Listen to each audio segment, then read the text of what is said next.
नमस्कार, हिंद टीवी में आपका स्वागत है। प्रशांत किशोर की मुलाकात सोनिया गांधी, राहुल गांधी और कांग्रेस के दूसरे बड़े नेताओं के साथ हुई। उसमें मल्लिकार्जुन खड़गे से लेकर अजय माकन, केसी वेणुगोपाल तक शामिल थे। दिग्विजय सिंह भी उनमें शामिल किए गए और इन नेताओं के सामने पहली बार प्रशांत किशोर ने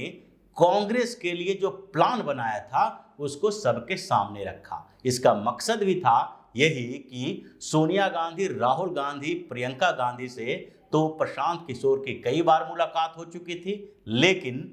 उन सब नेताओं के सामने प्रशांत किशोर के प्लान की चर्चा करनी थी ताकि उन्हें कांग्रेस में शामिल किया जाए और एक बेहतर पद भी दिया जाए।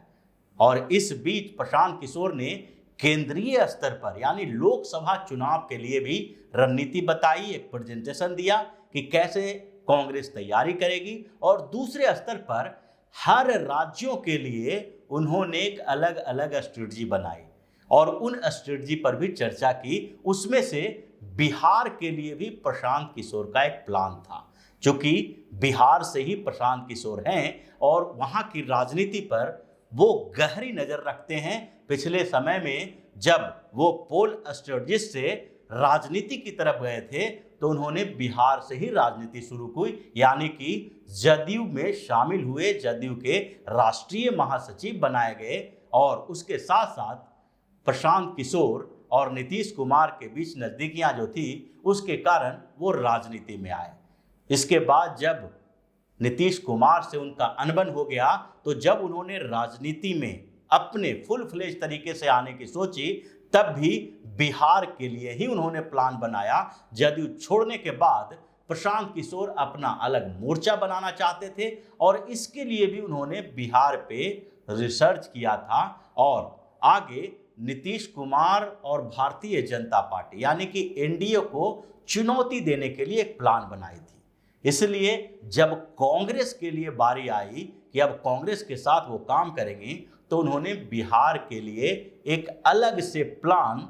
सोनिया गांधी, राहुल गांधी सहित सारे कांग्रेस के बड़े नेताओं के सामने रखा और उस प्लान में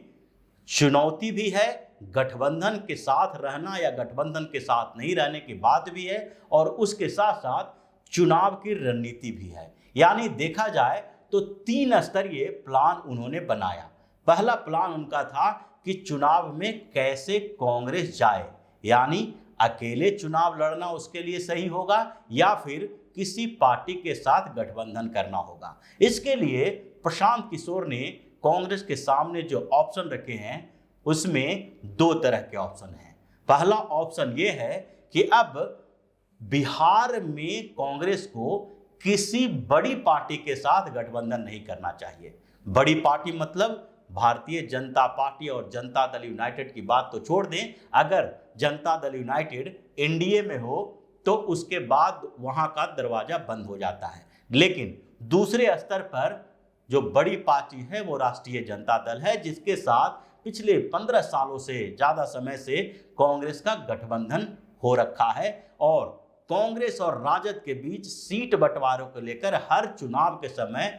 नोक झोंक सामने आता है और यही स्थिति अभी तक बरकरार है। लेकिन उन्होंने जो प्रेजेंटेशन दिया बिहार के लिए, बिहार के प्लान बताए, उसमें से साफ तौर पर यह कहा गया है कि बड़ी पार्टी यानी राष्ट्रीय जनता दल से अब कांग्रेस को गठबंधन तोड़ देना चाहिए। हाल फिलहाल के कुछ घटनाओं का भी उदाहरण दिया गया कि कांग्रेस कैसे बिना राजद के वहां आगे बढ़ सकती है, जिसमें विधान परिषद के चुनाव में भी जब कांग्रेस को एक भी सीट देने में आनाकानी कर रही थी राजद, तो कांग्रेस ने अलग रास्ता अपनाया और एक सीट पर जीत दर्ज की, दूसरे सीट पर उनके समर्थक उम्मीदवार ने जीत दर्ज की। तो ये स्थिति बिहार विधान परिषद के चुनाव में रही। उससे पहले भी विधानसभा के चुनाव में भी कांग्रेस और राजद के बीच खटपट हुआ था सीटों के बंटवारे को लेके, लेकिन ये सीटों का बंटवारा कोई मसला नहीं है। प्रशांत किशोर के प्लान का हिस्सा जो है वो संगठन को लेकर गठबंधन से लेकर है, यानी कि संगठन मजबूत करने के लिए गठबंधन से बाहर आना पड़ेगा। इसके लिए प्रशांत किशोर ने आगे जो गठबंधन की बात कर रहे हैं उसमें उन्होंने पहले तो कहा बड़ी पार्टी यानी राजद से गठबंधन तोड़ना पड़ेगा। दूसरे स्तर पर गठबंधन की जो बात थी उसमें ये कहा गया है कि गठबंधन अगर करना भी है तो छोटी छोटी पार्टियों के साथ गठबंधन कर सकते हैं, यानी जीतन राम मांझी की हम के साथ कर सकते हैं, मुकेश सहनी की वीआईपी के साथ कर सकते हैं, या फिर दूसरे स्तर पर देखा जाए तो रामविलास पासवान की पार्टी जो लोजपा है वो अभी दो धड़ों में बटी है। एक तरफ पशुपतिनाथ पारस जो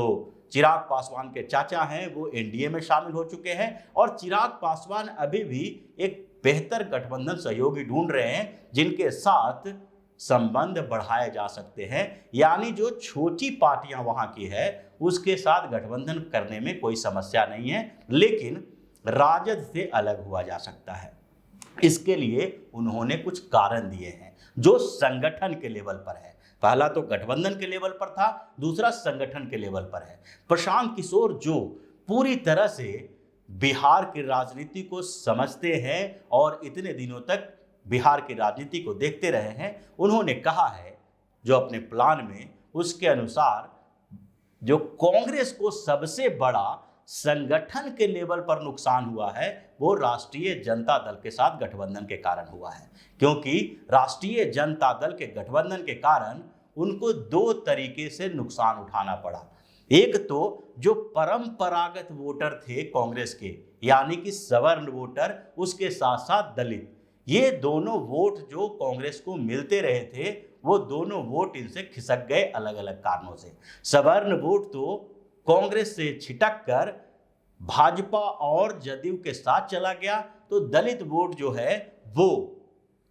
आरजेडी के साथ चला गया, यानी कि कांग्रेस को जो अपने परंपरागत वोट थे उसमें दो तरह का इस मामले में नुकसान हुआ। और तीसरे स्तर पर मुस्लिम वोट भी पूरी तरह से कांग्रेस से धीरे धीरे छिटकते गए, क्योंकि बिहार में ऐसा लगने लगा कि राष्ट्रीय जनता दल भारतीय जनता पार्टी के विरोध में एक विकल्प के तौर पर काम कर सकता है। इसलिए कांग्रेस को संगठन बनाने में भारी दिक्कतों का सामना करना पड़ा। दूसरी बात, संगठन के स्तर पर गठबंधन का जो असर हुआ वो कार्यकर्ता और नेता को जोड़ने को लेकर हुआ, क्योंकि राष्ट्रीय जनता दल के साथ गठबंधन करने के बाद कांग्रेस को हमेशा सीटों के बंटवारे में दिक्कत हुई। कम सीटों पर चुनाव लड़ेंगे तो उन्हीं सीटों पर आपके लिए संभावित उम्मीदवार भी होंगे और कार्यकर्ता भी होंगे। जिन सीटों पर चुनाव ही नहीं लड़ रहे वहां पर संगठन मजबूत कैसे होगा, इस लेवल पर भी कांग्रेस को लगातार नुकसान होता रहा है, ऐसा प्रशांत किशोर का भी मानना है। और इसलिए अब गठबंधन से अलग हटकर संगठन की तरफ ध्यान देना चाहिए। इसके लिए प्रशांत किशोर ने संगठन बनाने की जो बात कही है उसमें नेतृत्व परिवर्तन के साथ साथ आगे कुछ समय तक एक बड़ा अभियान चलाने की बात कही गई है। प्रशांत किशोर जब जदयू से अलग हुए थे तो उन्होंने एक संगठन के स्तर पर काम करना शुरू किया था। उन्होंने पूरे बिहार में युवाओं को जोड़ने का एक अभियान चलाया था, जिसमें पंचायत स्तर से लेकर जिला स्तर तक जो पंचायती राज व्यवस्था के अंतर्गत चुनाव होता है, यानी पंच, सरपंच, मुखिया, वार्ड मेंबर, पंचायत समिति और जिला परिषद, ये सारे उम्मीदवार और जीते हुए कैंडिडेटों की उन्होंने लिस्ट बनानी शुरू की थी। इसके साथ साथ व्यापार मंडल से लेके कोऑपरेटिव के जो चुनाव होते हैं उन चीज़ों के लिए उन उम्मीदवारों की भी लिस्ट बनाई थी, और पटना में एक दफ्तर खोला था जिसमें उनके संगठन के जो लोग थे वो बिहार के अलग अलग क्षेत्रों में इन उम्मीदवारों और संभावित उम्मीदवारों की लिस्ट बनाते थे, उनका इंटरव्यू करते थे और उन्हें अपने साथ जोड़ने की तैयारी में लगे थे। हालांकि प्रशांत किशोर का यह अभियान सफल नहीं हो पाया, लेकिन उनके पास लिस्ट है इसकी, और वो कांग्रेस के साथ जुड़कर कांग्रेस के लिए इसका इस्तेमाल करना चाहते हैं, यानी युवाओं को जोड़ने के लिए और जमीनी स्तर पर काम करने वाले नेताओं को जोड़ने के लिए। चूंकि बिहार में पंचायत का चुनाव जो है वो किसी भी स्तर पर पार्टी से संबंधित नहीं है, तो उन लोगों को आगे का रास्ता दिखाया जाए और उन्हें अपने साथ जोड़ा जाए और संभावित कैंडिडेट विधानसभा के लिए तैयार किया जाए। ये संगठन बनाने का एक तरीका है। दूसरे स्तर पर नेतृत्व परिवर्तन को लेकर भी उन्होंने कहा है कि अब युवा के हाथ में नेतृत्व दी जानी चाहिए। अभी जो कांग्रेस के अध्यक्ष हैं मदन मोहन झा, उन्होंने इस्तीफा दिया, लेकिन उनके इस्तीफों को रोक कर रखा गया है, मंजूर नहीं किया गया। राहुल गांधी से उनकी मुलाकात हुई और ये इसलिए रोक कर रखा गया है कि प्रशांत किशोर के कांग्रेस में एंट्री के बाद उनके प्लान पर चलते हुए जो नए अध्यक्ष बनाए जाएंगे वो फिर अगले 2 साल तक कम से कम अध्यक्ष रहें और उससे ज्यादा भी हो सकता है, ताकि लोकसभा चुनाव तक एक अच्छे संगठन के साथ काम किया जा सकता है। तीसरी बात जो चुनौतियों की है उसके लेवल पर भी काम किया गया, जिसमें भारतीय जनता पार्टी और राष्ट्रीय जनता दल दोनों एक चुनौती कांग्रेस के लिए है। एक तरफ राष्ट्रीय जनता दल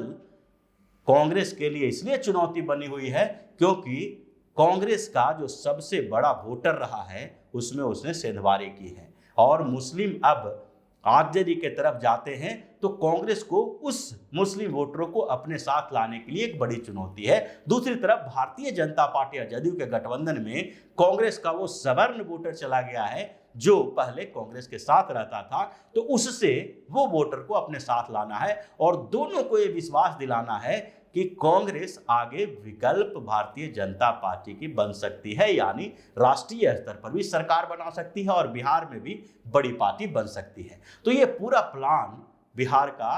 प्रशांत किशोर ने कांग्रेस को दिया है और जैसे ही अभी इस प्लान पे चर्चा चल रही है और जैसे ही राष्ट्रीय स्तर पर सारे प्लान उनके जो मान लिए जाएंगे और कांग्रेस में एंट्री होगी, जिसके लिए 10 दिन का समय मांगा गया है, 10 दिन के बाद एंट्री होने के बाद धीरे धीरे कांग्रेस अपने इस बिहार प्लान को इम्प्लीमेंट करने की कोशिश में लग जाएगी। तो इसी तरह की खबरों के साथ फिर से हाजिर होंगे, तब तक के लिए बने रहिए हमारे साथ और देते रहिए हमें सहयोग, ताकि इसी तरह की खबर हम आपके लिए लाते रहें। धन्यवाद। अगर आपको हमारा वीडियो पसंद आया हो तो इसे लाइक करें, इस चैनल को सब्सक्राइब करें और हाँ, बेल आइकन भी दबाएं ताकि आप तक हमारे वीडियो की नोटिफिकेशन पहुंचते रहें। हमसे जुड़े रहने के लिए अपने सुझाव हमें कमेंट बॉक्स में देते रहें। हमें आपके सुझाव का इंतजार रहेगा। हमारे साथ जुड़ने के लिए धन्यवाद।